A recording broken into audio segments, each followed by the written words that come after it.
स्वागत है आपका विज्ञान वृक्ष पे, जो बीएससी के स्टूडेंट्स और एस्पायरिंग स्कॉलर्स के लिए ज्ञान और सफलता का एक अनोखा साथी है।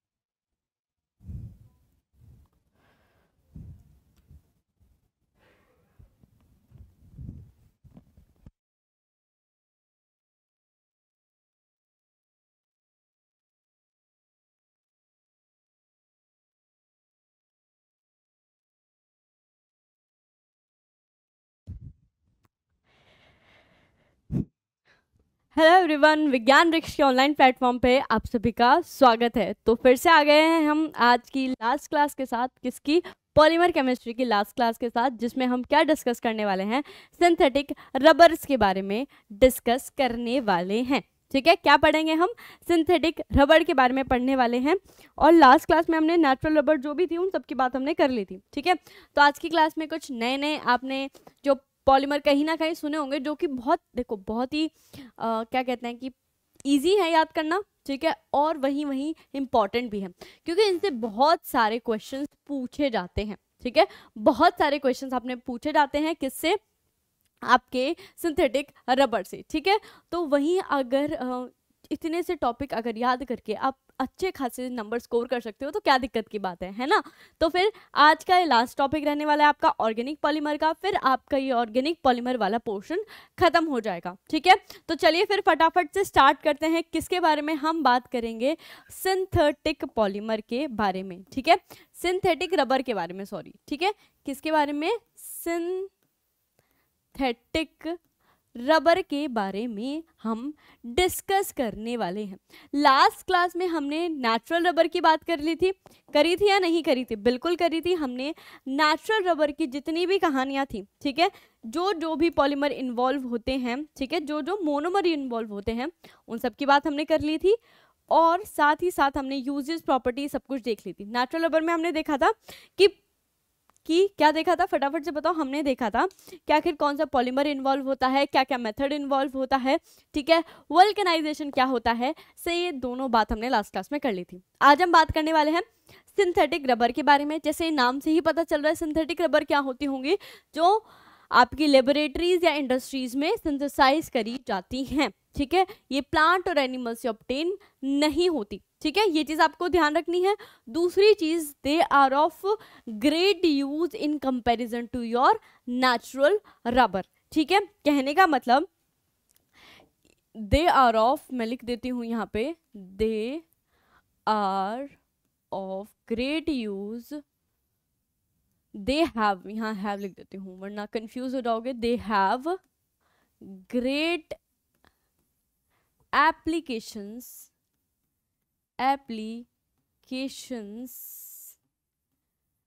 in comparison with, कंपैरिजन किसके साथ कंपैरिजन कर रहे हैं हम? With natural rubber. ठीक है, अगर आप नेचुरल रबर के साथ कंपेयर करते हो तो इसके बहुत सारे एप्लीकेशन होते हैं, बहुत सारे यूज होते हैं। ठीक है, और कैसे कैसे होते हैं वो हम सारी चीजें पढ़ेंगे। ठीक है, सारी चीजें पढ़ेंगे। प्रॉब्लम पता है नेचुरल रबर में क्या आती है? प्रॉब्लम यह आती है कि वो हाई टेम्परेचर पे इलास्टिक नहीं रहती है। एट हाई टेम्परेचर वो मेल्ट हो जाती है, या फिर वो इलास्टिसिटी लॉस कर देती है। ठीक है, फिर आप एब्जर्शन फोर्स वगैरह अप्लाई करते हो तो उसकी रेजिस्टेंट वो होती नहीं है, बहुत ही कम और रेजिस्टेंट होती है। उनकी अगर स्ट्रेंथ की बात करें तो ज़्यादा हार्ड नहीं होती, ठीक है, सॉफ्ट होती ही हैं। इसी वजह से कुछ ऐसे उनके क्या रहे, ड्रॉबैक्स या रहे, लिमिटेशंस रही, जिसकी वजह से हम किसकी बात कर रहे हैं? सिंथेटिक रबर की बात कर रहे हैं। ठीक है, तो सिंथेटिक रबर में हम आज नंबर ऑफ रबर्स की बात करने वाले हैं। जैसे कि सबसे पहले हम बात करेंगे ब्यूना एस, ब्यूना एन सबने सुना है, ब्यूना एस सुना है, ब्यूना एन सुना है। बस ऐसे ही हम क्या करने वाले हैं, आपके पॉलीमर की बात करने वाले हैं। सबसे पहले हम जो स्टार्ट करेंगे बहुत ही सिंपल, मिथाइल रबर से स्टार्ट करेंगे। ठीक है, सबसे पहले हम किससे स्टार्ट करेंगे? मिथाइल रबर से। फिर उसके बाद हम पढ़ेंगे ब्यूना एन, ब्यूना को पढ़ेंगे सबसे पहले कि ब्यूना क्या होता है। ठीक है, फिर उसके बाद हम किसको पढ़ेंगे? फिर उसके बाद हम पढ़ने वाले हैं, या इसको ऐसे नहीं लिखते, इसको थोड़ा अच्छा बनाते हैं ऐसे। ठीक है, फिर उसके बाद हम क्या बात करेंगे? ब्यूना एस की, देन ब्यूना एन की, ये तो कहीं ना कहीं सुने होंगे। और फॉर श्योर देखो आज हम ब्यूना एस और ब्यूना एन की बात भी करेंगे, फिर साथ साथ ये मतलब भी समझेंगे कि ब्यूना एस और ब्यूना एन का मतलब क्या होता है। ठीक है, फिर हम किसकी बात करेंगे, ब्यूटाइल रबर की भी बात करेंगे, किसकी, ब्यूटाइल रबर की भी बात करेंगे। ठीक है, हम नियोप्रीन की भी बात करेंगे, नियोप्रीन की भी बात करने वाले हैं। फिर हम आपकी थायोकॉल जो है रबर, उसकी भी बात करने वाले हैं। बुक्स वगैरह में जनरली आपका मेंशन नहीं होता है। ठीक है, थाइकॉल वगैरह जनरली मेंशन नहीं किए जाते हैं, मगर हमें पढ़ना ज़रूरी है क्योंकि आपके एग्जाम पॉइंट ऑफ व्यू से हायर स्टडीज़ में काफ़ी इंपॉर्टेंट होते हैं, ज़्यादा डिफिकल्ट नहीं है याद करना। और नेक्स्ट इज सिलिकॉन पॉलीमर। ठीक है, किसको, सिलिकॉन पॉलीमर की हम बात करने वाले हैं। तो these are the number of polymer जो हम आज की क्लास में डिस्कस करने वाले हैं। इजी रहने वाले हैं, बहुत इजी रहने वाले, कुछ डिफिकल्ट नहीं होगा। जैसे जैसे आप देखोगे ना, जैसे जैसे हम 1 बाय 1 करके सारे पॉलीमर को डिस्कस करेंगे, आपके जो डाउट्स हैं, बस ये डाउट मत पूछना मुझसे कि मैम याद कैसे करें। ठीक है, क्योंकि याद तो देखो आपको करना होगा, वो आप अपनी ट्रिक बना के लिख सकते हो। बाकी मोनोमर याद करना, देखो आपने भी देखा मोनोमर याद करना इतना कोई डिफिकल्ट काम है नहीं। ठीक है, सबसे पहले हम बात करेंगे मिथाइल, क्या था आपका, अरे मैंने तो गलत लिख दिया, मिथाइल रबर, METHYL, रुक जाओ,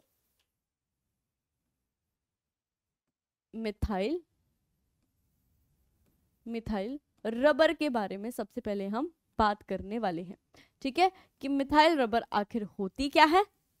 देखो ज़्यादा इसके बारे में आपको कहानी पढ़ने की, बिल्कुल डीपली डिटेल में जाने की कोई ज़रूरत नहीं है, सिर्फ आपको पता होना चाहिए इसमें मोनोमर क्या होता है। मोनोमर की अगर मैं बात करूं, मोनोमर आपको पता होना चाहिए कि मोनोमर क्या होता है और फिर आपका पॉलीमराइजेशन कैसे होता है। ठीक है, मोनोमर की अगर मैं बात करूं तो monomer is your CH2 double bond C, CH3, यहाँ पे CH3 और यहाँ पे डबल बॉन्ड CH2। नाम आए पे एक नाम डालोगे, कहीं से भी नंबरिंग कर लो 1 2 3 4, तो आप क्या बोल दोगे 2,3 डाइमिथाइल ब्यूटेन 1,3 डाइईन। ठीक है, कुछ इसी तरीके से इसका नाम लिखोगे, यानी कि क्या है, डाइमिथाइल ब्यूटाडाइईन है ये। ठीक है, ये इसका सेम नोमेनक्लेचर है। अगर इसकी प्रिपरेशन की अगर मैं बात करूं, कि इसको प्रिपेयर कैसे करोगे, तो आप देखो कुछ इस तरीके से पिनाकॉल से आप इसको सिंथेसाइज कर सकते हो। किससे, पिनाकॉल से। This is your pinnacle, this is कैसे पिनाकॉल, यहाँ पे एक OH ग्रुप होता है, 2 विसिनल कार्बन पे क्या प्रेजेंट होते हैं, OH ग्रुप प्रेजेंट होते हैं। This is your pinnacle. ठीक है, पिनाकॉल, बस आपको ये पता होना चाहिए विसिनल कार्बन पे क्या प्रेजेंट होते हैं, फटाफट से बता दो। विसिनल कार्बन पे आपके 2 OH ग्रुप प्रेजेंट होते हैं। चलिए फिर आगे की कहानी बात करते हैं, क्या होता है यहाँ से H2O का लॉस देखने को मिलता है। अब वो किस तरीके से, देखिए जरा, अभी बताते हैं किस तरीके से। यहाँ पे एक हाइड्रोजन प्रेजेंट होगा और यहाँ पे भी एक हाइड्रोजन प्रेजेंट होगा। वाटर का लॉस देखना है, शॉर्ट ट्रिक के लिए आप कैसे याद कर सकते हो, यहाँ से एक हाइड्रोजन जाएगा और इसके पास से OH जाने वाला है।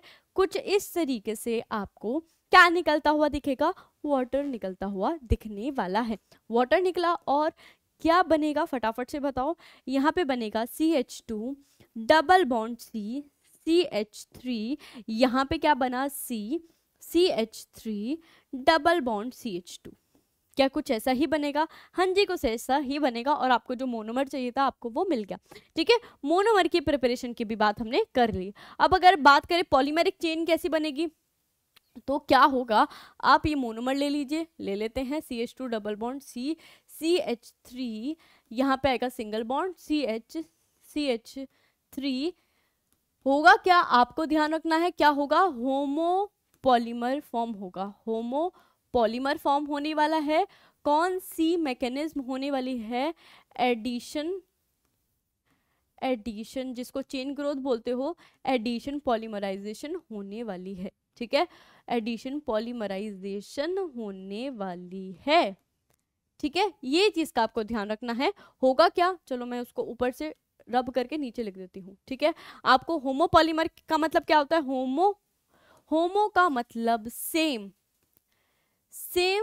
क्या, सेम मोनोमर से अगर दो डिफरेंट डिफरेंट पॉलीमर इन्वॉल्व होंगे तो हम उसको क्या बोल देंगे, कोपॉलीमर। होमोपॉलीमर क्या होता है, जिसमें आपकी सेम ही मोनोमर यूनिट बार बार रिपीट होती जा रही हो। लेट अस सपोज ए आपका कोई मोनोमर है, दोनों ए मोनोमर है, आपस में रिपीटिशन के बाद अगर पॉलीमेरिक चेन बना रहे हो, ठीक है, सेम एक ही मोनोमर से, एक ही टाइप के मोनोमर से आपकी पॉलीमेरिक चेन बन रही है, तो हम उसको क्या बोल देते हैं, होमोपॉलीमर बोल देते हैं। ठीक है, तो यहाँ बात करते हैं, यहाँ पे बात करते हैं आपके, एक मिनट रुकिए, बस कोई लाइट कलर ले लेते हैं, ये ले लिया। ठीक है, यहाँ पे क्या होगा, इसका आपको क्या देखने को मिलेगा, एडिशन। एडिशन किस तरीके से, जरा देखिए, बस ध्यान से देखते रहिए, और देखते ही देखते, देखना ही नहीं है, समझना भी है। ठीक है, और समझते ही समझते ये वाला क्वेश्चन सॉल्व हो जाएगा। क्या होगा, यहाँ पे दूसरे जो मोनोमर होगा उसका बॉन्ड यहाँ आएगा, यहाँ से ये आगे शिफ्ट हो जाएगा, और ये कुछ इस तरीके से आगे शिफ्ट होता हुआ नजर आने वाला है। कुछ इस तरीके से क्या देखने को मिलेगी आपको, कुछ इस तरीके से आपको चेन जो है वो एड ऑन होती हुई नजर आएगी। तो होगा क्या, देखो ये वाला बॉन्ड आगे शिफ्ट हो गया, बिल्कुल हो गया। यहाँ पे क्या आएगा, CH2, फिर ये क्या आएगा, CH3। यहाँ पे एक सिंगल बॉन्ड पहले से ही था, आप क्या देखोगे, ये वाला बॉन्ड आगे शिफ्ट हुआ, यहाँ पे डबल बॉन्ड, यहाँ पे CH3, यहाँ पे क्या आया, CH3, और ये कुछ इस तरीके से ये वाला कौन सा बॉन्ड आया है, दूसरे वाले मोनोमर का बॉन्ड आया है। तो इस तरीके से आपको क्या देखने को मिलती है, पॉलीमराइजेशन देखने को मिलती है। कौन सा पॉलीमराइजेशन हुआ है, तो बता देंगे आप, एडिशन पॉलीमराइजेशन हुआ है। कोई भी स्मॉल ग्रुप का जनरली लॉस आपको देखने को नहीं मिला, तो कौन सी ही पॉलीमराइजेशन होने वाली है, एडिशन पॉलीमराइजेशन होने वाली है। बस इतनी ही कहानी आपको इसके बारे में जाननी थी।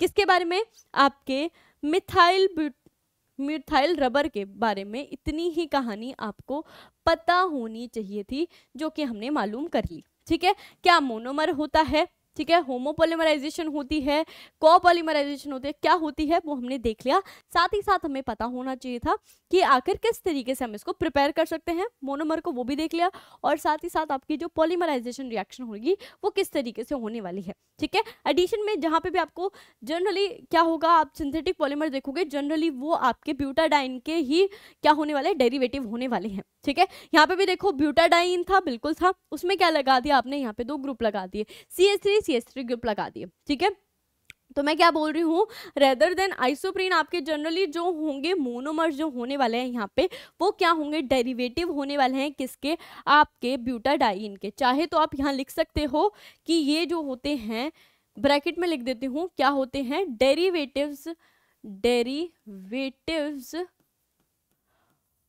Of butadiene. किसके, ब्यूटाडाइन के क्या होते हैं, डेरिवेटिव होते हैं ये। ठीक है, ये बात आपको ध्यान रखनी है। ठीक है, बस इतनी सी ही बात आपको ध्यान रखनी थी, बस इतनी ही कहानी थी आपके सबसे पहले पॉलीमर के बारे में, दैट इज मिथाइल रबर के बारे में। ठीक है, सबसे पहले सिंथेटिक रबर के बारे में हमने सारी कहानियां जान ली हैं। प्रॉपर्टीज इसकी जनरली आती नहीं है, ठीक है, पूछी नहीं जाती, क्योंकि इतना इंपॉर्टेंट ऐसा टॉपिक है नहीं।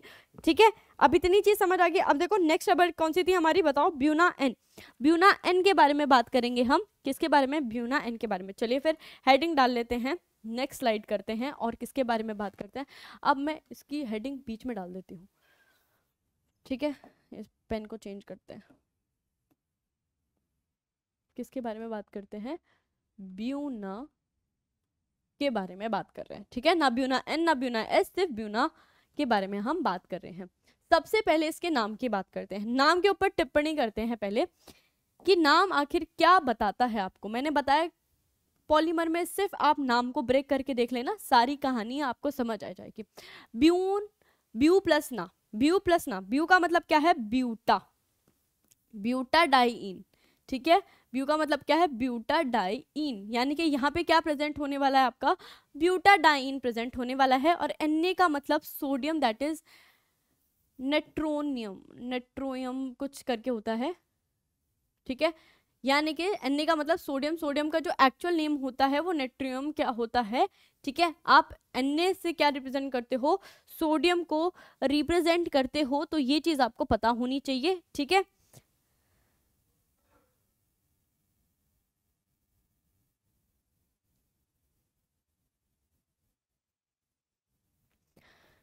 ठीक है, Na मतलब सोडियम, सोडियम को हम क्या बोलते हैं, नेट्रियम।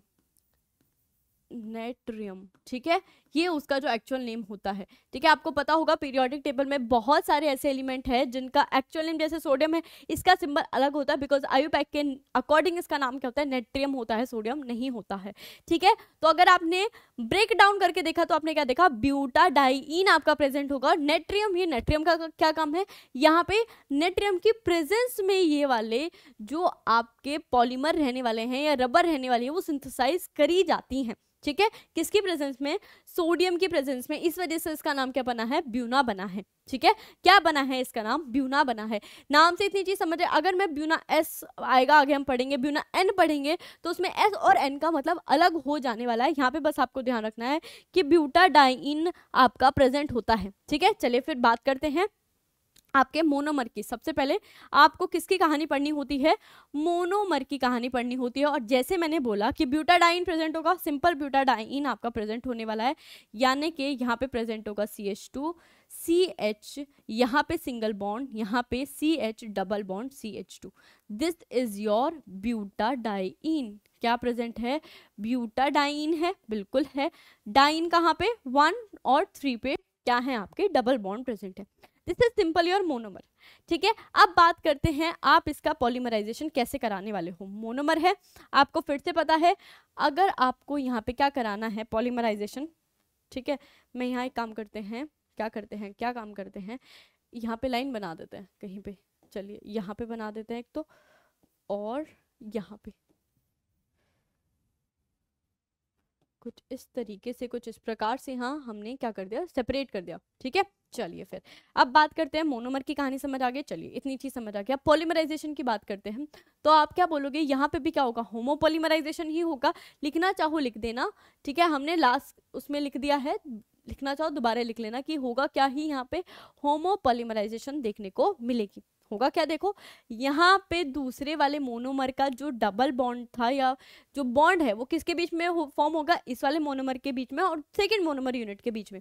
ये वाला डबल बॉन्ड आगे शिफ्ट हुआ, ये वाला डबल बॉन्ड आगे शिफ्ट हुआ। बहुत देखो, बहुत ही धीरे धीरे आराम से चल रहे हैं, कोई जल्दबाजी नहीं कर रहे हैं, ठीक है, कोई जल्दबाजी नहीं कर रहे हैं, ताकि आपको ईच स्टेप समझ आए, ठीक है। अब तो कहानी खत्म होने की समाप्ति पे ही आ रही है, तो मेरे हिसाब से आपको ये सारी चीजें पहले ही आपने पढ़ ली होंगी और रिवाइज कर ली होंगी और पता होगा कि ऐसा क्यों हो रहा है, क्या हो रहा है, ठीक है।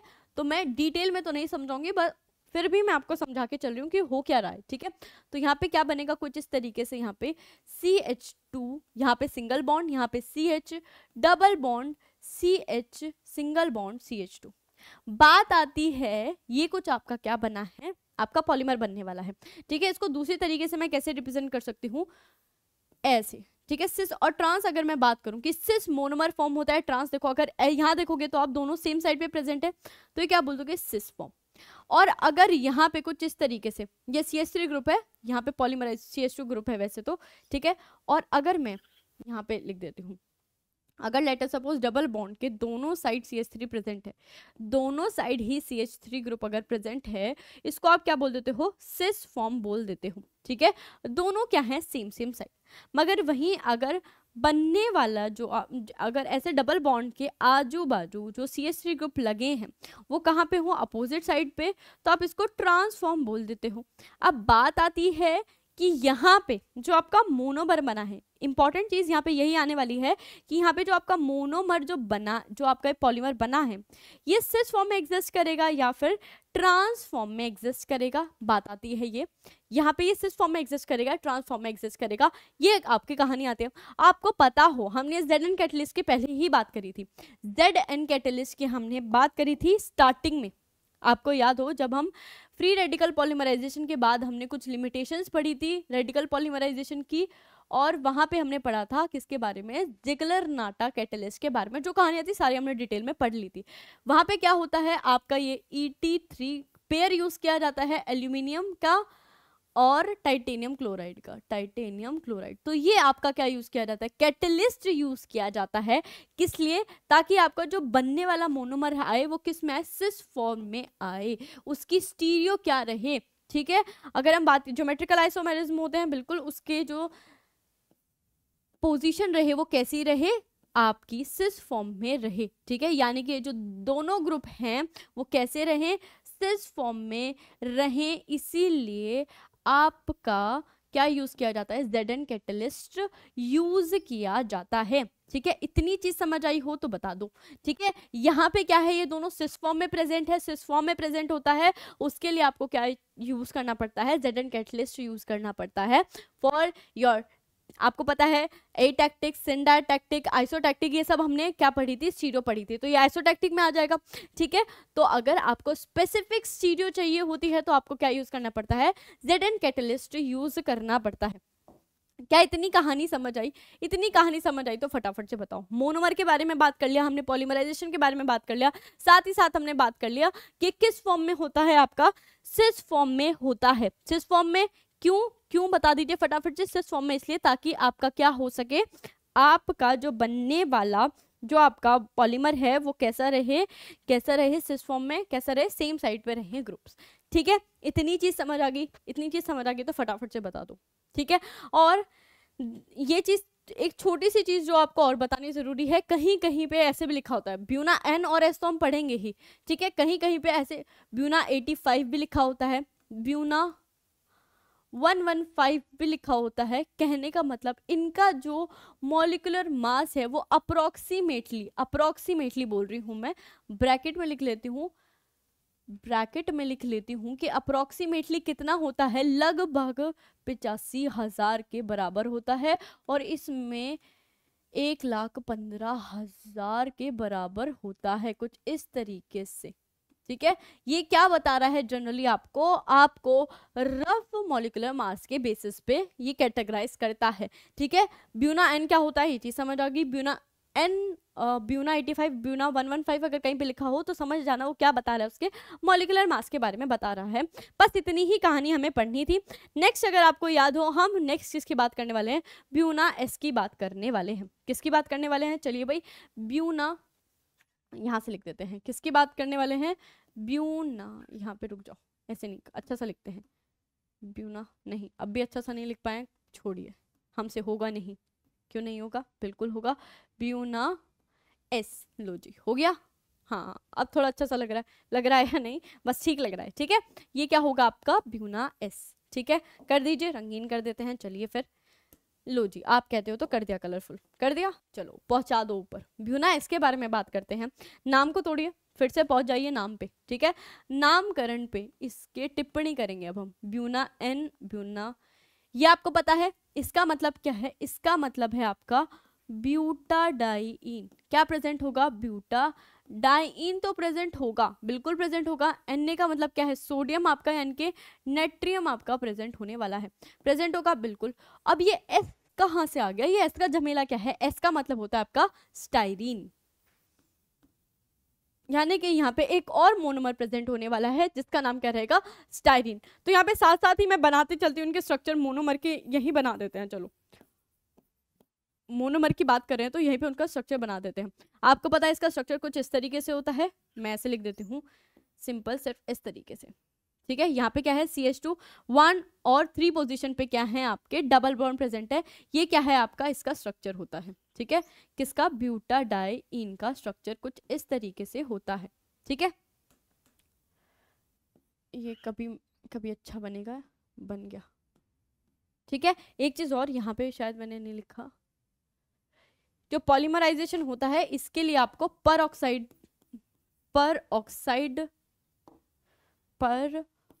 यहाँ पे ध्यान रखिएगा, पर ऑक्साइड की जरूरत होती है। ठीक है, चलिए फिर यहाँ पे बात आती है, फिर हम स्टाइरीन की बात करते हैं। स्टाइरीन में आपको पता होना चाहिए यहाँ पे क्या होता है, CH2 डबल बॉन्ड CH, और क्या प्रेजेंट होता है, C6H5 आपकी बेंजीन रिंग इससे लगी होती है, किससे, आपके CH बॉन्ड से कुछ इस प्रकार बेंजीन रिंग लगी हुई, जुड़ी हुई होती है, कुछ इस तरीके से। ठीक है, ये क्या हो गया आपका स्टाइरीन। सोडियम आपको पता ही है Na होता है, सोडियम का काम क्या है, बस ये इसके प्रेजेंस में ये वाली कैटलिस्ट होती है, कैटलिसिस होती है। ठीक है, ये चीज समझ आई, मोनोमर की कहानी समझ आ गई, बिल्कुल समझ आ गई। अब देखो यहाँ पे दो डिफरेंट आपके क्या यूज हुए हैं, मोनोमर यूनिट यूज हुए हैं। अगर मैं इसको बोल दूं A, this is your A monomer, this is your B monomer, दोनों मोनोमर डिफरेंट है। ठीक है, यहाँ पे लिख देती हूँ आपका A प्लस B क्या है, दोनों ही डिफरेंट मोनोमर हैं। क्या है, डिफरेंट मोनोमर हैं, डिफरेंट मोनोमर, मोनोमर, ठीक है। तो यहाँ पे जो बनने वाला जो पॉलीमर होगा उसको हम क्या बोल देंगे, कोपॉलीमर बोल देंगे। क्या बोल देंगे, कोपॉलीमर बोल देंगे। बोल देते हैं, बिल्कुल बोल देते हैं, बोल दिया हमने, ठीक है। किस तरीके से आप देखो होगा क्या यहाँ पे, होगा क्या यहाँ पे, अगर मैं यहाँ पे साइड में क्या कर देते हैं, रेखाएं खींच देते हैं। लीजिए हमने इनके बीच में क्या कर दिया, पार्टीशन करा दिया, ठीक है, करा दिया, कर देते हैं भाई, पार्टीशन करा दिया। लीजिए क्या कह रहे हो मैम, बहुत गलत, क्या आपने पार्टीशन करा रहे हो भाई, जरूरत तो है ना स्पेस। चलिए यहाँ पे CH2, यहाँ पे क्या आएगा CH2 डबल बॉन्ड CH, और यहाँ पे कुछ इस प्रकार से क्या लगी होगी आपकी खूबसूरत सी मनपसंद बेंजीन रिंग, ठीक है, बहुत पसंद है बेंजीन रिंग, बहुत पसंद है। चलिए होगा क्या, यहाँ से कोई मोनोमर है वो यहाँ पे अटैक करेगा, ये आगे आपका बॉन्ड शिफ्ट करेगा यहाँ पे, और ये बॉन्ड कहाँ, लेट अस सपोज ये वाला बॉन्ड कहाँ जाएगा, यहाँ पे, ठीक है, इन दोनों के बीच में बॉन्ड फॉर्म होगा, ये वाला डबल बॉन्ड यहाँ शिफ्ट होगा, ये वाला बॉन्ड आगे शिफ्ट हो जाएगा। तो आपको कौन सा पॉलीमराइजेशन ही देखने को मिला है, फटाफट से बताओ। इसी को आप क्या बोल दोगे, एडिशन पॉलीमराइजेशन बोल दोगे। क्या बोल दोगे, फटाफट से बताओ, एडिशन पॉलीमराइजेशन, ठीक है, एडिशन पॉलीमराइजेशन बोल दोगे, बोल देंगे, बिल्कुल बोल देंगे जी, बिल्कुल नहीं शर्माएंगे हम, क्योंकि ऐसा ही तो है, गलत थोड़ी बोल रहे हैं, बिल्कुल सही बोल रहे हैं। एडिशन पॉलीमराइजेशन आपको देखने को मिलने वाला है, ठीक है। बात करें यहाँ पे आपका बेंजोइल परऑक्साइड की जरूरत होती है, किसकी, बेंजोइल पर ऑक्साइड की जरूरत होती है। जनरली ये वाला कौन से मैकेनिज्म से होता है, आपका अनायनिक पॉलीमराइजेशन आपको जनरली देखने को मिलता है। जनरली आप बात कर रही हूं मैं, ठीक है, आप इसको फ्री रेडिकल से भी सिंथेसाइज करा सकते हो। जनरली आपको कौन सा देखने को मिलता है, अनायनिक पॉलीमराइजेशन देखने को मिलता है, ठीक है। अब बात करते हैं आगे कि बनता क्या है, कैसे बनता है। देखिए यहाँ पे कुछ इस तरीके से, कुछ इस प्रकार से आपका डबल बॉन्ड था, बिल्कुल था, यहाँ पे ऐसे शिफ्ट हुआ, यहाँ पे डबल बॉन्ड यहाँ है, यहाँ से आपका क्या लगेगा CH2, यहाँ पे सिंगल बॉन्ड CH, और यहाँ पे कुछ इस तरीके से आपकी बेंजीन रिंग मौजूद रहने वाली है। बेंजीन रिंग तो प्रेजेंट होगी ही होगी जी, बिल्कुल होगी। कुछ इस तरीके से आपको क्या मिलेगी, पूरी ऐसी कुछ कंबाइन आपको यूनिट मिलने वाली है। अब आप देखो, आप इसको कैसे भी लिख सकते हो, आप इसको ऐसे लिख दो, CH2 single bond CH double bond CH2, यहाँ पे क्या होगा CH2, यहाँ पे CH, और ये कुछ इस तरीके से भी आप इसको लिखना चाहो तो लिख सकते हो। ऐसा कुछ आपको क्या मिलेगा, रिपीटिंग यूनिट मिलने वाली है। क्या इतनी चीज समझ आई, बिल्कुल समझ आ गई होगी। अब देखो यहाँ पे दो डिफरेंट यूनिट इन्वॉल्व है, अगर आप ध्यान से देखो तो एक तो यूनिट आपकी ये वाली है, चलिए पेन से लिख देते हैं, एक आपकी यूनिट ये वाली है जो कहाँ से मिली है आपको, A से मिली है, और ये वाली यूनिट क्या है, B से आपको मिली है। दो डिफरेंट पॉलीमर के पॉलीमराइजेशन से, सॉरी, दो डिफरेंट मोनोमर के पॉलीमराइजेशन से बनने वाले पॉलीमर को आप क्या बोल देते हो, कोपॉलीमर बोल देते हो। क्या बोल देते हो, कोपॉलीमर बोल देते हो। और वहीं अगर सेम मोनोमर इन्वॉल्व हो तो उसको क्या बोल देते हो, होमोपॉलीमर बोल देते हो। क्या इतनी चीज समझ आई, क्या इतनी चीज समझ आई, तो मुझे फटाफट से बता दो। अब एक चीज जो आपको बहुत इंपॉर्टेंट है, बेहद इंपॉर्टेंट है, जिससे आपके क्वेश्चन पूछ लिए जाते हैं कि बताओ परसेंटेज कितनी यूज करी गई होगी, कितनी परसेंटेज यूज करी गई होगी। तो याद रखिएगा आपका जो ब्यूटाडाइन होता है वो 75% यूज होता है, और स्टाइरिन इज यूज्ड 25%, ठीक है। टोटल कंसंट्रेशन का 75% आपका क्या यूज होता है, ब्यूटाडाइन, और 25% क्या यूज होता है आपका स्टाइरिन, ठीक है। आपको रेशियो पूछ सकता है कि बताओ styrene ratio butadiene, next slide पे लिख लेते हैं, आप यहाँ पे लीजिए, ठीक है। आपसे पूछ सकता है कि बताइए स्टाइरिन रेशियो जो ब्यूटाडाइन है किसमें, ब्यूटाडाइन इन SBR। अब कंफ्यूज सबसे पहले बच्चे यही हो जाते हैं कि SBR क्या होता है। तो याद रखिएगा ये आपका क्वेश्चन था, ठीक है। यहाँ पे इसको दूसरे पेन से लिखते हैं, रुकिए जरा, ठीक है। आपका क्वेश्चन क्या है, क्वेश्चन है व्हाट इज द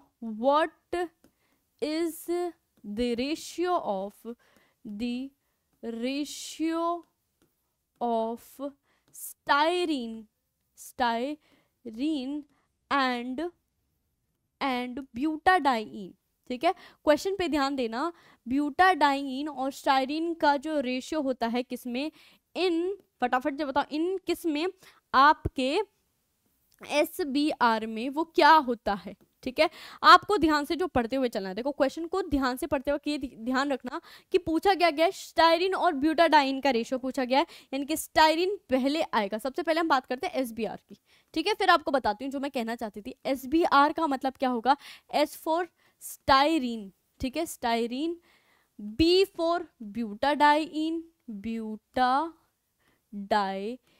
होता है, एंड R फॉर रबर, क्या होता है, rubber.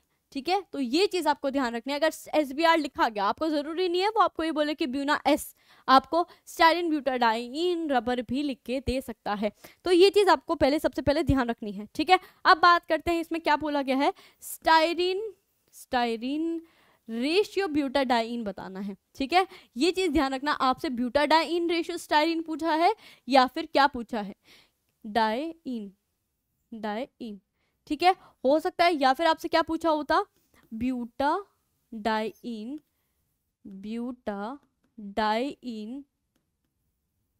Ratio styrene.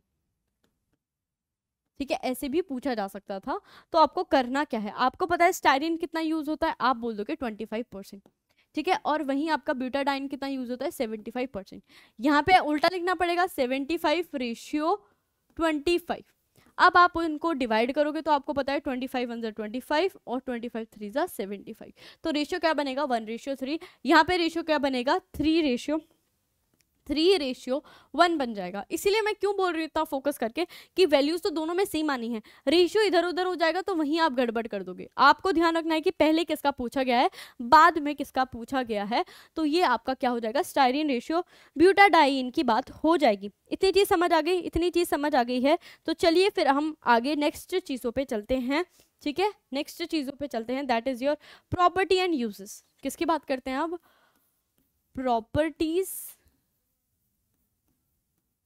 Properties and uses. ठीक है, दोनों की ही बात हम साथ साथ ही करते हुए चलेंगे, प्रॉपर्टीज की भी बात कर लेंगे और यूजेस की भी बात कर लेंगे।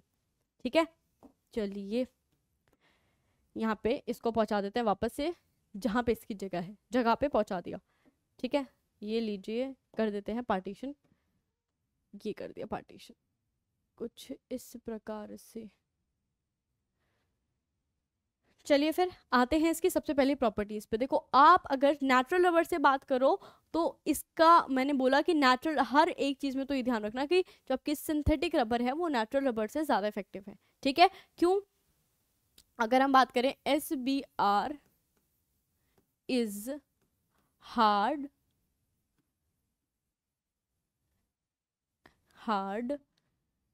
एंड हैव हाई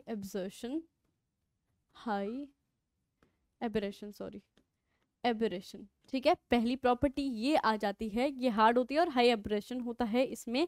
ठीक है, फिर अगर हम बात करें और किसी चीज की बात करें, पहले तो प्रॉपर्टी ये आ गई,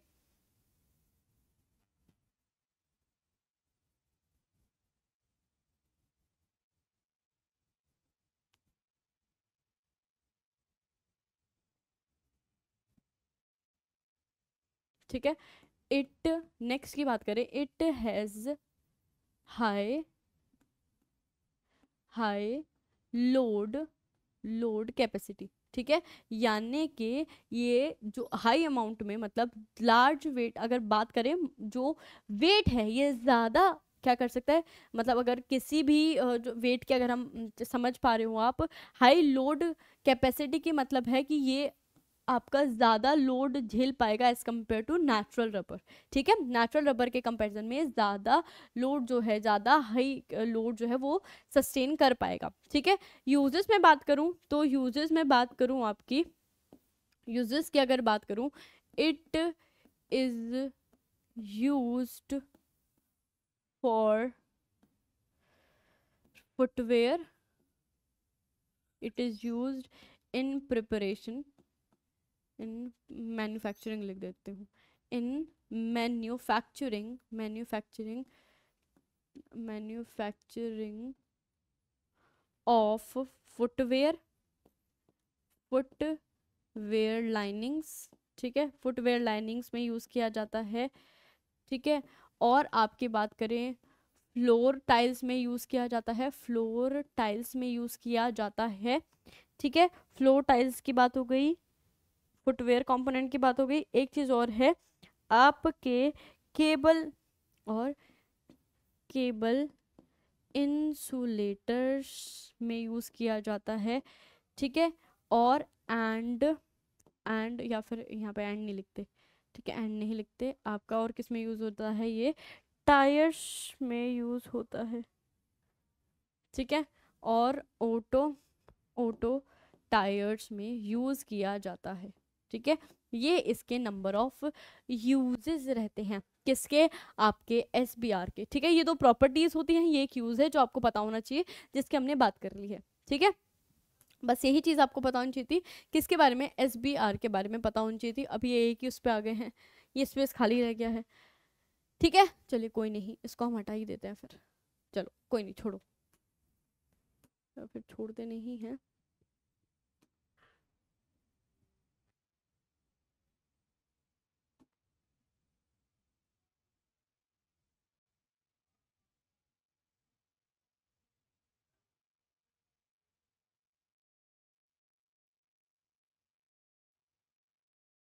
बस आ गया, बस आ जाओ, ठीक है।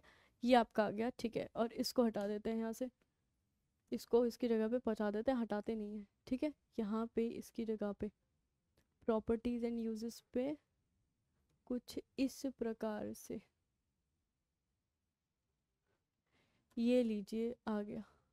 वाह क्या खेल है ये, ठीक है। कितना कितना आराम से कुछ भी करते रहो यहाँ पे, किसी को भी कहीं पहुंचा दो, ठीक है। ये आपकी बात आ गई, किसकी, सबसे कर दिया, पूरे बोर्ड को फिल कर दिया, ठीक है। अब स्पेस नहीं बचा, चलिए फिर नेक्स्ट की बात करते हैं। यहाँ पे कहानी खत्म नहीं होने वाली है। नेक्स्ट आपका जो पॉलीमर रहने वाला है वो क्या होगा, ब्यूना एन होने वाला है।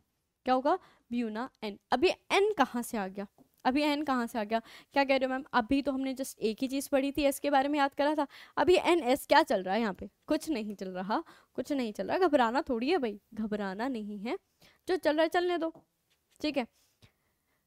ये लीजिए, कर दिया पार्टीशन, कर दिया, लीजिए।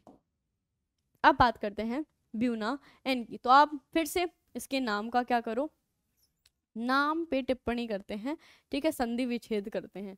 क्या होता है, नाम को, जो भी आपके लेटर्स हैं उनको ब्रेक डाउन करके फिर उनको जोड़ना, संधि विच्छेद ही कहलाया जाता है। कभी कभी हिंदी में पढ़ा होगा, ठीक है। बात करें ब्यूना, आपको पता है ब्यूना में क्या है, ब्यूटाडाइइन लिख देते हैं, ब्यूटाडाइइन आपका प्रेजेंट होने वाला है। ना का मतलब सोडियम, ठीक है, सोडियम। और लास्ट में आपका एन बचता है, this is your acrylo nitrile, ठीक है, एक्राइलो नाइट्राइल। अब यहाँ पे क्या हो गया, जो दूसरा मोनोमर है वो आपका स्टाइरीन से हटके क्या बन गया, एक्राइलो नाइट्राइल बन गया। फिर इनके स्ट्रक्चर की बात करते हैं। आपको पता है ब्यूटाडाइन कुछ इस तरीके से होगा, और एक्राइलो नाइट्राइल की बात करें तो कुछ इस तरीके से आपका यहाँ पे CN लगा होता है, पर मैं इसको ऐसे लिख देती हूँ, CH2 डबल बॉन्ड CH, और यहाँ पे क्या प्रेजेंट होता है, CN प्रेजेंट होता है, ठीक है। These two monomers are involve, और क्या होंगे आपको पता है, A और B दोनों ही क्या है, डिफरेंट मोनोमर है। तो यहाँ पे क्या होने वाला है, आपका कोपॉलीमराइजेशन होने वाला है, ठीक है। यानी कि ब्यूना N जो है, ब्यूना N अंडरगोज किस में जाता है, कोपॉलीमराइजेशन, ठीक है। यानी कि क्योंकि दो डिफरेंट पॉलीमर इन्वॉल्व है तो हम यहाँ क्या बोलेंगे कि कोपॉलीमराइजेशन होता है इसका। अब देखो कि किस तरीके से होता है, किस प्रकार से होता है, तो लिख दीजिए वापस से आपका CH2 डबल बॉन्ड CH, बस वही सिंपल कहानी होने वाली है। अब मैं डिटेल में नहीं समझाऊंगी, बस डायरेक्ट कर दूंगी। यहाँ पे एक्राइलो नाइट्राइल होगा, एडिशन रिएक्शन आपको देखने को मिलेगी, यहाँ पे CH-CN होने वाला है। ये लीजिए, यहाँ पे कुछ इस प्रकार से आपको पता है बॉन्ड की शिफ्टिंग होगी और आपका पॉलीमराइजेशन होगा। यहाँ पे आपको क्या चाहिए होगा, पर ऑक्साइड चाहिए होता है, ठीक है, यहाँ पे भी पर ऑक्साइड चाहिए होगा और आपका क्या बनने वाला है, देखिए इस तरीके से CH2 single bond, CH double bond, CH यहाँ पे CH2, यहाँ पे बनेगा CH2, यहाँ पे सिंगल बॉन्ड CH, यहाँ पे CN। इस तरीके से आपका क्या मिलने वाला है, आपको पूरी पॉलीमेरिक चेन मिलने वाली है। यहाँ पे आप क्या देखोगे, ये पूरा एक पॉलीमर है जिस मोनोमर है जिसको हम A बोलते हैं, ये आपका दूसरा पॉलीमर है जिसको आप B बोलते हो। इन दोनों के एडिशन से बना हुआ पॉलीमर क्या होगा, होमो पॉलीमर होने वाला है। क्या इतनी चीज समझ आई तो फटाफट से बता दो, इतनी चीज समझ आई तो फटाफट से बता दो। बस यही करना है आपको। आपको क्या करा है, आपने दो डिफरेंट मोनोमर है, इनका नाम आपने देख लिया है, इनको पेरोक्साइड के प्रेजेंस में हीट किया जाता है और आपका कुछ इस तरीके से क्या बनता है, आपका ब्यूना एन आपका बनता है। ब्यूना एन का नाम वो भी पता चल गया। अब बात आती है फिर से वही परसेंटेज की, तो यहाँ पे भी जो परसेंटेज होती है वो कितनी होती है, 75% of your butadiene and 25% of your acrylonitrile. ठीक है, बस यही चीज़ है, बस इतनी सी ही चीज़ रहने वाली है, आपको पता होना चाहिए। ब्यूटाडाइइन कितना होता है 75%, एक्राइलोनाइट्राइल होता है 25%। रेशियो पूछ लिया जाए तो आप रेशियो बता दोगे, कोई दिक्कत, बिल्कुल आसान सी चीज़ थी, यहाँ तक कोई दिक्कत आई होप होगी नहीं आपको। ठीक है, कोई दिक्कत नहीं होगी। तो चलिए फिर क्या चलें, नेक्स्ट पेज पे चलते हैं, नेक्स्ट आपकी स्लाइड पे चलते हैं। किसके बारे में बात करेंगे, इसके यूजेस कुछ कुछ पूछ लिए जाते हैं। तो नेक्स्ट हम बात करने वाले हैं प्रॉपर्टीज। ठीक है, यहाँ पे बात करेंगे हम किसके बारे में, प्रॉपर्टीज एंड यूजेस के बारे में। ठीक है, एंड यूजेस, यूजेस किसके यूजेस, किसके यूजेस बताओ, ब्यूनाइन के, भाई ब्यूनाइन के ही तो पढ़ रहे हैं हम, उसी की तो बात करें तो उसी के यूजेस की बात करेंगे। ठीक है, प्रॉपर्टीज एंड यूजेस पे बात करेंगे। कर देते हैं, पार्टीशन करते हैं, बाद में देखते हैं पार्टीशन की जरूरत पड़ती है या नहीं। ठीक है, सबसे पहले वही चीज़ कि अगर आप इसको नेचुरल पॉलीमर से कंपेयर करो तो ये क्या होता है, ग्रेट यूज का होता है। ठीक है, बात अगर हम बात करें दूसरी चीज़, पहली चीज़ it is resistant to, it is resistance, अरे थोड़ा इसको क्या कर लेते हैं, पतला कर लेते हैं इसकी इंक को। चलिए, पहला यूज अगर हम बात करें, it is resistant to organic solvent. आपके जो ऑर्गेनिक सॉल्वेंट है, ऑर्गेनिक सॉल्वेंट वगैरह से क्या होता है, रेजिस्ट करता है, वहाँ पे इस पे कोई इम्पैक्ट आपको देखने को नहीं मिलता। ठीक है, ऑर्गेनिक सॉल्वेंट ऑयल्स वगैरह, ठीक है, इन सब के क्या होता है ये, मतलब अगर इन उसकी प्रेजेंस में इसको यूज़ किया जाए तो इस पर कोई इफेक्ट पड़ने वाला नहीं है। ठीक है, पहली चीज़ ये आ गई आपकी।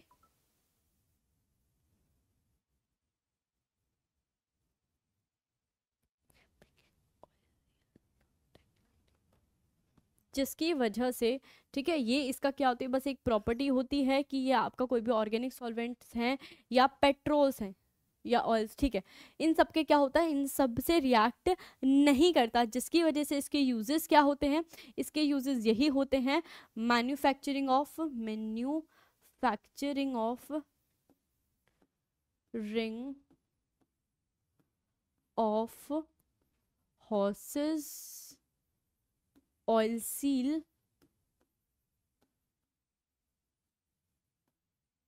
And tank lining. ठीक है, टैंक वगैरह की लाइनिंग में, टैंक लाइनिंग्स में ये यूज किया जाता है बिकॉज ऑफ दिस प्रॉपर्टी। ठीक है, तो ये आपकी किसकी प्रॉपर्टीज थी, प्रॉपर्टीज और यूजेस से किसके, ब्यूना एन के। बस इतनी ही चीज पढ़नी थी आपको। फिर नेक्स्ट अगर हम बात करें, आपका क्या क्या हो गया फटाफट से बताओ। हमने बात कर ली मिथाइल रबर की, बात कर ली ब्यूना की, बात कर ली ब्यूना एस की, बात कर ली ब्यूना एन की, बात कर ली। अभी ये चार आपके बचते हैं, ब्यूटाइल रबर, नियोप्रीन, थाइकोल और सिलिकॉन पॉलीमर। ठीक है, जो कहानी इनमें थी सेम कहानी उनमें होने वाली है। तो नेक्स्ट हम बात करने वाले हैं ब्यूटाइल रबर की। चलिए फिर आ जाते हैं आपके नेक्स्ट टॉपिक पे, और नेक्स्ट टॉपिक क्या रहने वाला है आपका, ब्यूटाइल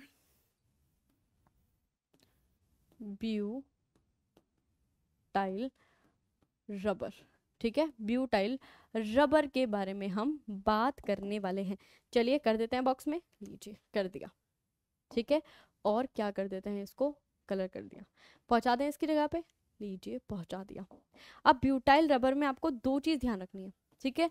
मोनोमर, सबसे पहले हम मोनोमर से स्टार्ट करते हैं कि मोनोमर क्या होता है इसका भाई, ठीक है। मोनोमर की कहानी से स्टार्ट करते हैं। इसमें दो मोनोमर इन्वॉल्व होते हैं कुछ इस तरीके से, आइसो ब्यूटाइल इन्वॉल्व होता है और आइसोप्रीन इन्वॉल्व होता है, ठीक है। There are two monomer involve, ठीक है, दो डिफरेंट मोनोमर इन्वॉल्व होते हैं और वो कुछ इस प्रकार से होते हैं। आइसोप्रीन, आइसोप्रीन होता है, और क्या होता है आपका, ये आइसोप्रीन नहीं है, ये क्या है आपका, आइसोब्यूटाइलिन, ठीक है, आइसोब्यूटाइलिन है ये आपका, और ये क्या है, आइसोप्रीन, ठीक है। These two monomers are involve, ठीक है। यहाँ पे काम करते हैं, इसको थोड़ी दूसरी हेडिंग दे देते हैं, यहाँ पे बात करते हैं हम मोनोमर की, ठीक है। मोनोमर की बात हो गई, अब बात आती है परसेंटेज। तो याद रखिएगा इसमें 95% आपका क्या यूज होता है, आइसोब्यूटाइलिन यूज होता है, एंड ओनली 5%, बस मात्र 5% आपको आइसोप्रीन की जरूरत होती है, ठीक है। कितने परसेंट, 5% आइसोप्रीन की जरूरत होती है, बस इतनी ही चीज होती है। आगे अगर मैं यहाँ मोनोमर से आगे पहुंच जाती हूँ, यहाँ से ही आगे यहीं पे लिख देती हूँ, आप इसका पॉलीमराइजेशन कराओगे, क्या होगा, कोपॉलीमराइजेशन होगा। क्यों होगा, क्योंकि डिफरेंट डिफरेंट मोनोमर आपने ले रखे हैं, उनका क्या होने वाला है, पॉलीमराइजेशन होगा AlCl3 की प्रेजेंस में और H2, इन दोनों के प्रेजेंस में हीट किया जाता है इसको 173 केल्विन पे, ठीक है। इनके प्रेजेंस में हीट किया जाता है और क्या बनता हुआ नजर आएगा, देखो वही आपको क्या कराने, बॉन्ड की शिफ्टिंग कराने, कराए, देखिए यहाँ पे बॉन्ड आएगा, ये वाला बॉन्ड आगे शिफ्ट होगा, ये वाला यहाँ पे जाएगा, ये वाला आगे शिफ्ट होगा,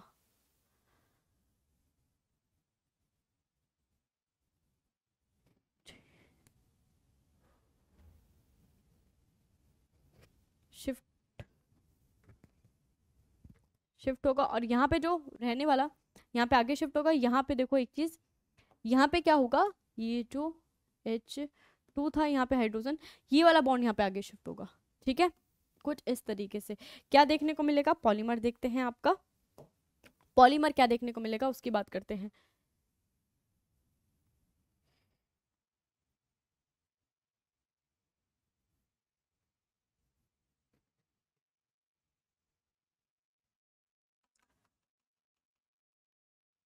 देखो होगा क्या, ये वाला बॉन्ड यहाँ शिफ्ट हुआ, ये वाला बॉन्ड आगे जाएगा, ये वाला बॉन्ड, अब देखो आप ये सोचोगे ये यहाँ पे, ये देखो इसको थोड़ा मैं क्या कर देती हूँ, इस तरीके से शिफ्ट कर देती हूँ, यहाँ पे सिंगल बॉन्ड CH2 ये आ गया, ठीक है। यहाँ पे क्या आएगा, CH2।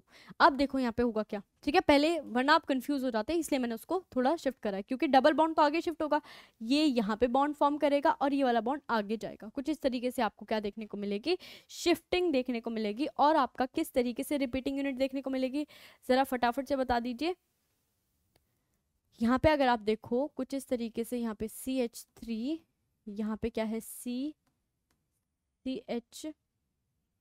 CH3, यहाँ पे क्या है आपका CH, ये वाला CH3 तो इससे बॉन्ड हो रहा है,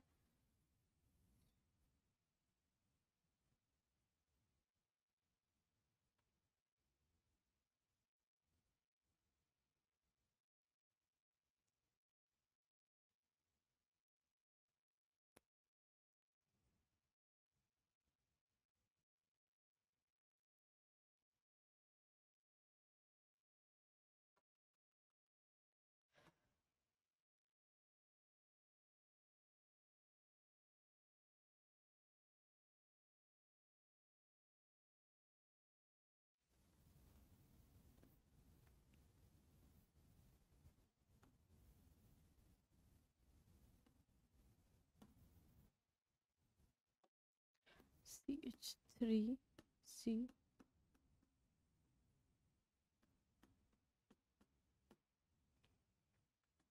अब यहाँ पे देखो शिफ्टिंग पे एक चीज ध्यान रखना, शिफ्टिंग कैसे होगी, यहाँ पे डबल बॉन्ड आएगा, यहाँ पे CH2 आएगा, ठीक है, यहाँ पे क्या आएगा CH2, यहाँ पे ऐसे डबल बॉन्ड शिफ्ट होगा, ये वाला बॉन्ड आगे जाएगा, ये वाला बॉन्ड देखो यहाँ पे शिफ्ट होगा और ये वाला बॉन्ड इस पे शिफ्ट नहीं होगा, ये वाला नेक्स्ट पॉलीमर पे शिफ्ट होने वाला है। किस पे होगा?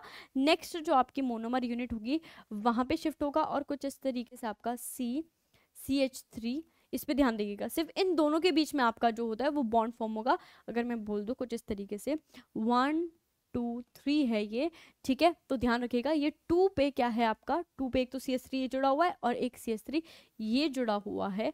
कुछ इस तरीके से यहाँ पे सिंगल बॉन्ड CH2 आएगा, ठीक है। This is your 2 and 3 and this is your, मैं इसकी नंबरिंग करने से पहले, अरे सारी चीजें गायब हो गई, ठीक है। यहाँ पे क्या है CH3, यहाँ पे होगा CH2। अब नंबरिंग यहाँ पे मैं लिख देती हूँ कि नंबरिंग ये रहा फर्स्ट वाला कार्बन, ये सेकंड और थर्ड के बीच में जो डबल बॉन्ड है वो शिफ्ट होगा और आपका क्या बनेगा, यहाँ पे देखिए, यहाँ पे आ जाएगा आपका CH, इसको मैं यहाँ पे भी नंबरिंग कर देती हूँ 3, यहाँ पे लिख दीजिए 1 2 3 और ये रहा 4, ठीक है।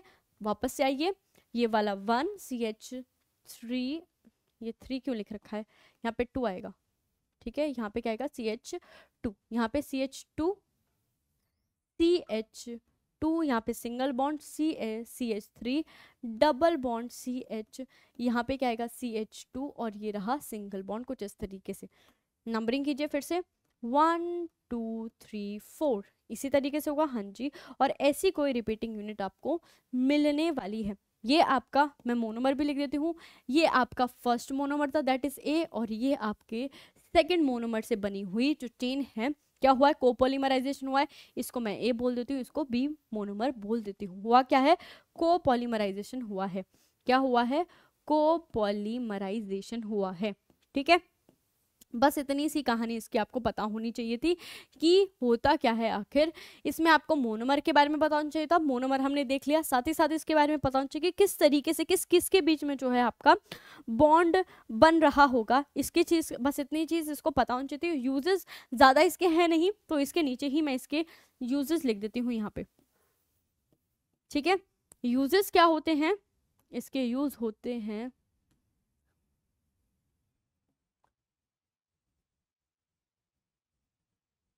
ये लीजिए यहाँ लिख देते हैं, it is used for making inner linings of tyre, ठीक है। टायर की इनर लाइनिंग जो होती है वहां पे ये यूज किया जाता है। और साथ ही साथ हम बात करें,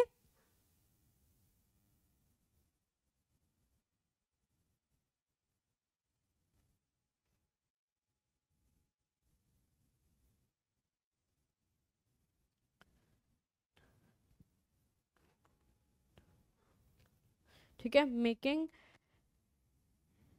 किसमें यूज होता है, ऑटोमोबाइल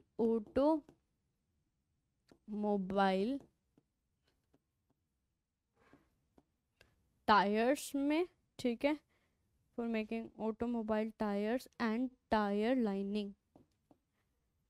लाइनर्स की तरह ये यूज किया जाता है, ठीक है। ये इसकी यूज की बात हो गई कि कहाँ कहाँ ये यूज किया जाता है। आपके ऑटोमोबाइल के जो टायर्स होते हैं, ठीक है, इनर टायर्स जो होते हैं उनमें ये यूज किया जाता है और टायर लाइनिंग्स में यूज किया जाता है। यहाँ लिख लो कि ऑटोमोबाइल इनर टायर में, ऑटोमोबाइल्स जो हैं उनके इनर टायर्स में ये यूज़ किया जाता है और टायर लाइनर्स की तरह ये यूज़ किया जाता है टायर्स को लाइनिंग करने के लिए। बस इसका इतना से यूज़ की बात थी, इतनी सी ही चीज़ें जो ज़रूरी थी वो आपको पता होनी चाहिए थी और वो आपको पता चल भी गई, ठीक है। इसको कर लेते हैं ब्रैकेट में, कलर कर देते हैं, कर दिया कलर, ठीक है। मोनोमर को भी कर देते हैं ऐसे ही, ठीक है। मोनोमर की कहानी भी पता चल गई आपको और किसकी कहानी भी पता चल गई आपको, यूजेस की, ठीक है। तो हमने अपना नेक्स्ट जो आपका पॉलीमर था उसकी भी हमने बात कर लेते हैं। अब बात करते हैं नियोप्रीन की, ठीक है। नियोप्रीन इम्पॉर्टेंट, काफी इम्पॉर्टेंट, ठीक है। चलिए फिर बात करते हैं नियोप्रीन, ठीक है। नियोप्रीन का किससे बनता है, क्लोरोप्रीन से। अगर याद हो कुछ शायद हमने पहले इसके बारे में बात कर ली है, ठीक है, कहीं ना कहीं इसके बारे में बात करी थी। किसकी, नियोप्रीन की। नियोप्रीन में जो मोनोमर यूज होता है, सबसे पहले हम स्टार्टिंग कहाँ से करते हैं, मोनोमर से ही करने वाले हैं। तो चलिए फिर मोनोमर से ही शुरुआत करते हैं। किससे शुरुआत करते हैं, आपके मोनोमर से। कि मोनोमर क्या इन्वॉल्व होता है वो सबसे पहले आपको पता होना चाहिए, ठीक है। चलिए फिर मोनोमर मैंने बताया क्लोरोप्रीन आपका यूज होता है, CH2 डबल बॉन्ड CCl, यहाँ पे क्या होगा CH double bond CH2, this is your chloroprene. क्या है, क्लोरोप्रीन। इसकी हेल्प से आप क्या बनाते हो, नियोप्रीन सिंथेसाइज करते हो, ठीक है, सिंथेसाइज करते हो। अब एक जो इंपॉर्टेंट इंटरेस्टिंग बात है इसमें जानने के लिए कि जो इसका पॉलीमराइजेशन है वो आपके आइसोप्रीन से 700 टाइम्स क्या है, ज़्यादा है, फास्टर है, ठीक है। लिखना चाहो तो लिख लो, it's polymerisation is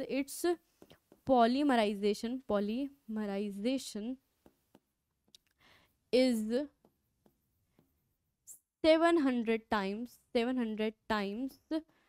faster than आपका किससे, आपका आइसोप्रीन से। आइसोप्रीन से इसका जो पॉलीमराइजेशन होता है वो 700 टाइम फास्टर होता है। एक और चीज आपको ध्यान जो रखनी है, that in the absence of peroxide, in the absence, ठीक है, in the absence of peroxide की एब्सेंस में द पॉलीमराइजेशन, ठीक है, पॉलीमराइजेशन ऑफ क्लोरोप्रीन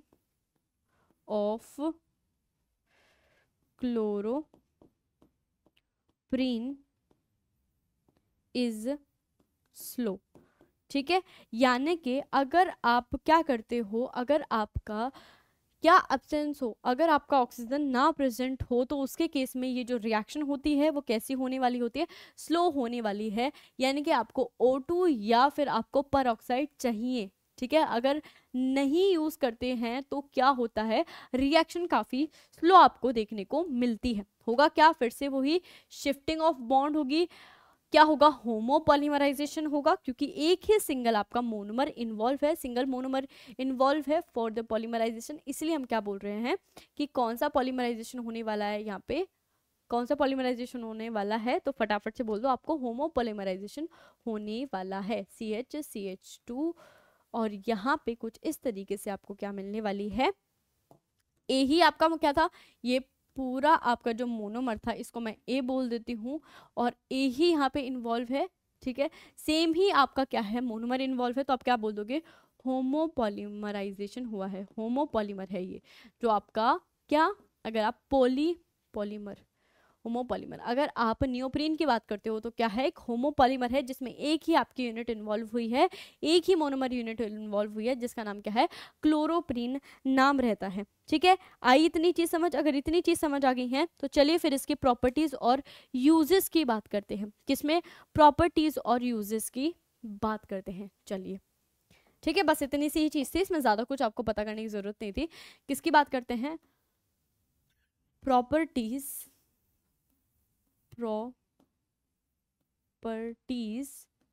और यूजेस की, एंड यूजेस, ठीक है, यूजेस और प्रॉपर्टीज की बात करते हैं, और उसके बाद ये कहानी आपकी समाप्त हो जाएगी। इसका कलर कर देते हैं वाइट, ये लीजिए, प्रॉपर्टीज और यूजेस, ठीक है। सबसे पहले अगर मैं बात करूं इसकी प्रॉपर्टीज, जो बहुत बढ़िया प्रॉपर्टीज जो हैं इसकी, it is resistant to gasoline, light, organic solvent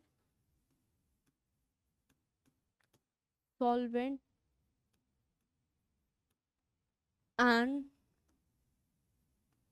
also to aerial oxidation, यानी कि एयर की प्रेजेंस में ऑक्सीडेशन भी नहीं होता है इसका, ये इसके क्या है नंबर, यानी कि लाइट की प्रेजेंस में, गैसोलीन की प्रेजेंस में अगर इसके आप क्या बात करो, रिएक्शन की बात करो, तो ये क्या होता है, उनसे इनर्ट होता है, यानी कि स्टेबल होता है इस केसेस में। इसकी वजह से इसके बहुत नंबर ऑफ यूजेस है। क्या है, आप गैसोलीन में, लाइट में, आप ऑर्गेनिक सॉल्वेंट में डाल दो, इसमें कोई इम्पैक्ट नहीं पड़ने वाला है। ये क्या होती है, इसकी बेहतरीन प्रॉपर्टी होती है, जिसकी वजह से किस में यूज होता है, अगर मैं यूजेस की बात करूं, ठीक है, जिसकी वजह से, क्योंकि ये किससे रिएक्ट नहीं करता है, फटाफट से बता दो, ये आपके लाइट वगैरह से किसी से रिएक्ट नहीं करता है, इस वजह से ये किस में यूज होता है, आपका हॉर्सेस में, शूज में यूज होता है, और स्टॉपर्स में यूज किया जाता है, ठीक है, स्टॉपर्स में यूज किया जाता है। दीज आर इट्स यूजेस, ठीक है। ये इंसुलेटर होता है, ठीक है, पता है electricity, bad conductor of electricity है, इस इंसुलेटर है, इसीलिए किसमें भी यूज होता है, फॉर मैन्युफैक्चरिंग मैन्युफैक्चरिंग ऑफ, फटाफट से बताओ, ऑफ योर, जो वो होते हैं, क्या बोलते हैं उनको,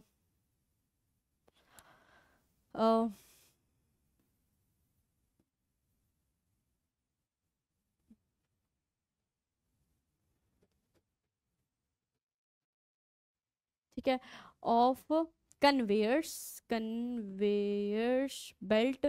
आपको पता हो जब आप मेट्रो वगैरह में जाते हो, या फिर आप conveyor belt and printing rollers, ठीक है, आपका वहाँ पे एक प्रिंटिंग रोलर, अगर आप वहाँ पे जाते हो तो आप क्या देखते हो, मेट्रो वगैरह में, ठीक है, वहाँ पे आपको सामान चेकिंग करवाना पड़ता है, तो एक मशीन के ऊपर डालना पड़ता है, वहाँ पे जो वो घूम रही होती है ना, जिसके ऊपर सामान रख के आपका स्लाइड होता है, वो क्या होता है, कन्वेयर बेल्ट। तो कन्वेयर बेल्ट में भी ये यूज़ किया जाता है, और आपके प्रिंटिंग रोलर्स में यूज़ किया जाता है, ठीक है। So these are its uses, किसके फटाफट से बताओ, ये आपके नियोप्रीन के यूजेस होते हैं। किसके यूजेस होते हैं, नियोप्रीन के। तो देखो कितनी जल्दी हमने कितने सारे आज की क्लास में देखो हमने कितने सारे पॉलीमर्स की बात कर ली है, ठीक है। यहाँ पे आपके नियोप्रीन की भी बात होगी, थाइकोल और सिलिकॉन देखो ज़्यादा नहीं है, बस छोटू सा टॉपिक है, साथ ही साथ पढ़ लेंगे दोनों को, तो थोड़ा घबराना मत, मैं समझ रही हूँ क्या सोचो आप, मैम इतनी सारे पॉलीमर एक साथ क्यों पढ़ा रहे हो, बोरिंग हो रही है क्लास, बट देखो करने तो हैं, आज नहीं तो कल खत्म तो करना ही है टॉपिक, तो 2-4 क्लास ना बना के इसकी एक ही क्लास बना देते हैं, ठीक है। हम किसकी बात करेंगे, थायोकॉल, और साथ ही साथ हम किसकी बात करने वाले हैं, सिलिकॉन रबर की बात करने वाले हैं। सिलिकॉन रबर ज़्यादा कुछ है नहीं इसमें, इसीलिए दोनों को साथ साथ ही पढ़ लेंगे, ठीक है। थायोकॉल और सिलिकॉन रबर, यहाँ पे देखो थायोकॉल में जो मोनोमर इन्वॉल्व होते हैं वो क्या होते हैं, CH2 Cl, और यहाँ पे Cl, ये क्या है, डाई क्लोरो इथाइलिन, ठीक है, ये आपका यूज होता है थाइक्लोरो इथाइल, ठीक है। और आपका क्या यूज होता है यहाँ पे, Na सोडियम टेट्रासल्फाइड,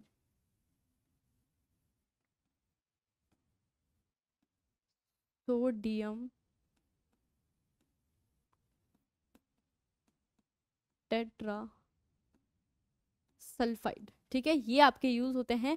यहाँ पे क्या बनता है, मोनोमर आपका क्या बनता है, बस उसको ध्यान से देख लीजिए, ठीक है। बनने वाला मोनोमर क्या होगा, निकलेगा क्या यहाँ से आपका, देखो यहाँ से Na जाएगा, यहाँ से Cl जाएगा, तो आपका क्या रिमूव हो रहा है, फटाफट से बता दो, आप बोल दोगे मैम NaCl रिमूव हो रहा है, और बिल्कुल सही बोल रहे हो आप, NaCl यहाँ से रिमूव हो जाएगा, और इसी तरीके से आपका कुछ इस तरीके से मोनोमर मिलेगा, यहाँ पे CH2 CH, यहाँ पे कोई डबल बॉन्ड नहीं होता, ये चीज़ आप ध्यान रखिएगा, किसके बीच में, आपका जो CH2 CH2N के बीच में कोई डबल बॉन्ड नहीं होता, यहाँ पे क्या बनेगा, S double bond S। So these are the only polymer जिसमें आपका क्या होता है, सल्फाइड डबल बॉन्ड में प्रेजेंट होता है, ठीक है। आप देख पा रहे हो यहाँ पे क्या था, Cl और Cl था, यहाँ पे क्या था आपका, क्या था, सल्फाइड बॉन्ड था, और ऐसे ही होते हैं, ठीक है। क्या होते हैं, एक चीज़ और अगर इनमें ध्यान रख, जो आपके इम्पोर्टेंट है, जो आप इसकी प्रॉपर्टीज मान के लिख सकते हो, कि ये क्या नहीं होता,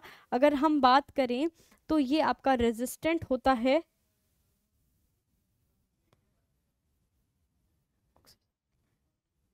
ठीक है। Good resistance